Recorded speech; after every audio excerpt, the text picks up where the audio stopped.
Hi everyone. Yeah, look at me. I'm sure you can hardly believe it, but I turned 60 years old in less than 2 months. Now I know that many of you think that's very old, and in fact some of you might even have grandparents who are younger than me. But I have a YouTube channel, which is probably prompting questions running through your head like, why?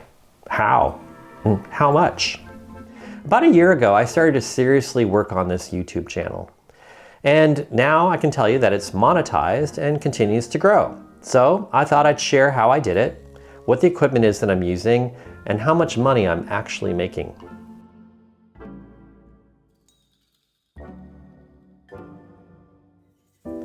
First, let me tell you the backstory of this channel.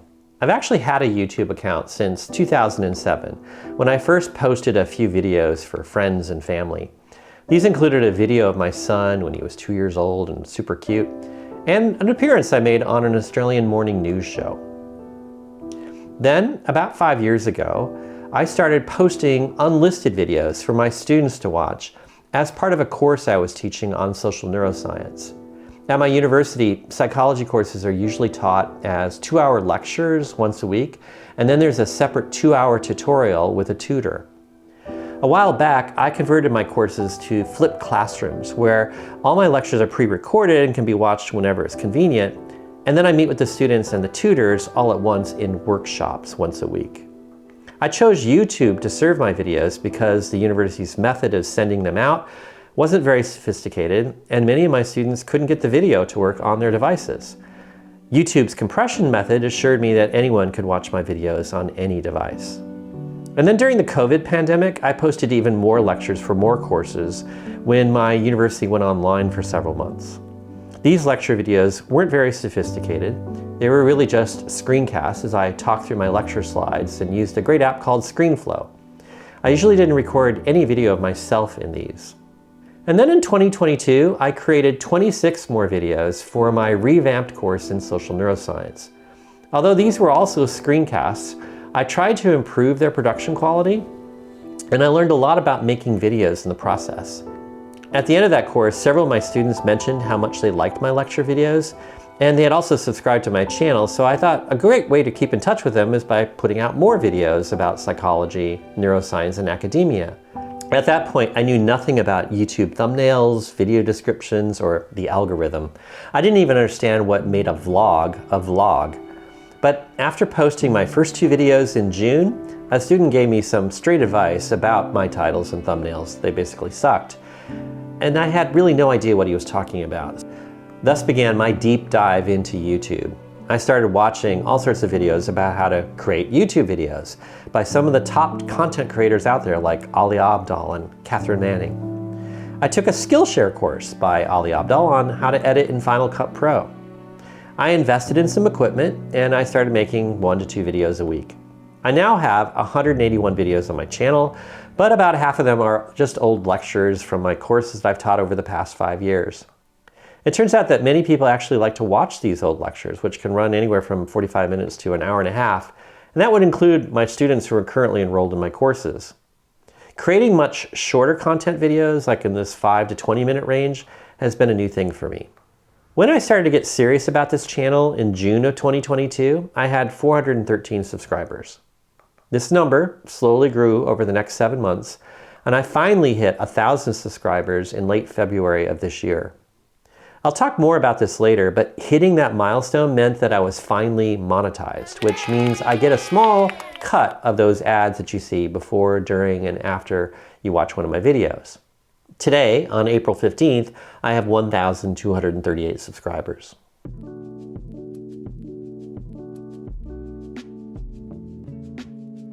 Before we get into how much money I've actually made on YouTube, I want to go ahead and tell you a little bit more about how much I've invested in this channel, the hardware and the services that I use. And I put links to all of these in the description below. So let's start with the hardware. So the main camera that I use here is this Sony ZV-1 vlog camera. It retails for about $11.66 in Australian dollars, and it's really nice. The lens here can zoom in and out. It's not detachable, but one thing that's really nice about it is that it actually has this screen that you can flip out and then see yourself while you're actually recording. And I just ran out of battery on that particular camera, so that's kind of funny. The batteries, by the way, only last me about 30 minutes or so, so I've actually bought a couple extra batteries that I would include in my prices here. Some additional things that I spent when I bought the Sony ZV-1 was this hand grip, so you can mount it on top of this grip and then be able to control it, turning it in and out and so on. And then also I got this nice case to put my camera in when I'm traveling. So these are other things that I've purchased. Now on the audio side, I use this Zoom H5 hand recorder to record all my audio inputs separately from my camera. My camera does have a way for you to hook up a microphone and record it directly onto the SD card, but by using this, I can take my Rode microphones that I have, these wireless mics that you see there, and I can actually then attach them in and use them with a lapel mic. So I also bought these Saramonic microphones that are wireless, and what's good about these is that they have a really nice charging case, and there are actually two microphones here. So if I look at this one, you can see it's got one receiving device here that you can go ahead and plug into your audio device, and then it's got two transmitting microphones, and each of these come with little lapel mics here that you can attach and plug into them. And so why this is important is that if I ever want to interview somebody and have each of us mic'd separately and we're like sitting across from each other or something, I can put one on one person, another one on the other person, and then this receiving device actually gets both of those two microphones. And so I really like this. The quality isn't as good as the Rode microphone, so when I'm just recording by myself, I tend to use the Rode microphone. I have used this when I was recording my 21 questions with an academic videos, where I'm behind the camera and my subject's in front of the camera, and this way I can have each of us mic'd up. The Saramonic Blink 500 Pro retails for $405 Australian. My most recent purchase was this Glide Gear TMP100 adjustable teleprompter, where you can see I can put an iPad in the front, and then in the back I can mount my camera, and you can see there's my camera. And what's nice is that I can look through the glass, see my teleprompting information being presented on the screen, and I can just make out the lens back there on the camera. I also got this newer teleprompter remote control, so I can control how fast it goes, or if I need to stop and rewind or whatever on my teleprompting. So this is actually something that's happening more as I script more of my content. So I've also bought some memory cards. I bought a Cellens 190 centimeter microphone stand for $45, so I can go ahead and put a microphone on it when I need to. The total then for all of my equipment, which by the way doesn't include my additional SD cards, my batteries, the hard disks, the iPhone, the iPad that I also use, is $2,906 Australian, or $1,947 US. So that's quite a bit of money, and I don't think that anybody who starts a YouTube channel actually has to spend this kind of money. I was really experimenting with different things, and I probably bought things I shouldn't have bought. I could probably get by with a lot less. If I was really gonna start over today, I would just buy the camera, the Rode microphones, and then also get the teleprompter, because I really find the teleprompter is very helpful. Now, in addition to this hardware, I also have some software that I use regularly. So I have Apple Final Cut Pro, I have Storyblok. It's a website that includes stock footage, both in terms of video and stills and audio, and it's quite expensive. This is what I use for my B-roll, for things that are in the background, and that costs me for, right now, about $600 a year Australian. It's something that is quite luxurious to have, but I find that when I'm making these lecture kind of content videos, I need a lot more background or B-roll to keep things interesting. I might cut back on that in the future. I can always cancel my subscription to Storyblok, but for now it's actually serving a good purpose. I also subscribe to Epidemic Sound. This costs me $15 a month in US dollars, and the reason why I have Epidemic Sound is it allows me then to add copyright-free music to all of my videos, and then I don't get in trouble with YouTube. I also pay for a Canva Pro subscription at $164 a year Australian. This is mainly now used to make thumbnails, and thumbnails, as I said, it turned out to be that's quite an important part of the whole YouTube process. And the reason why I like Canva is that it has actually a thumbnail template that's very easy to use. It can upload my photos and remove the backgrounds. It's really helpful for someone who's really trying to make good, impactful thumbnails, but they don't really have a lot of talent in graphic arts like me. And so these are all the other kinds of software products I use right now.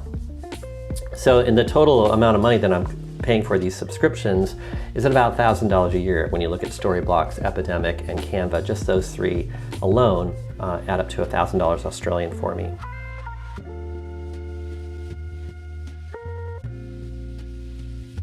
To become monetized on YouTube, you need 1,000 subscribers and 4,000 watch hours in the past year.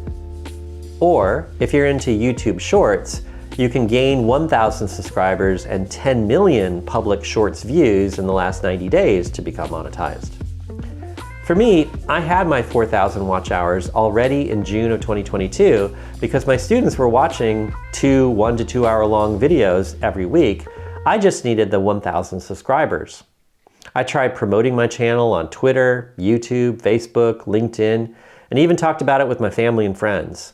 But none of that really did very much at all. In fact, friends who are subscribers aren't very good watchers of my videos. My wife and son, for example, who both subscribe to my channel and lovingly put up with all my YouTube madness, hardly ever watch any of my videos.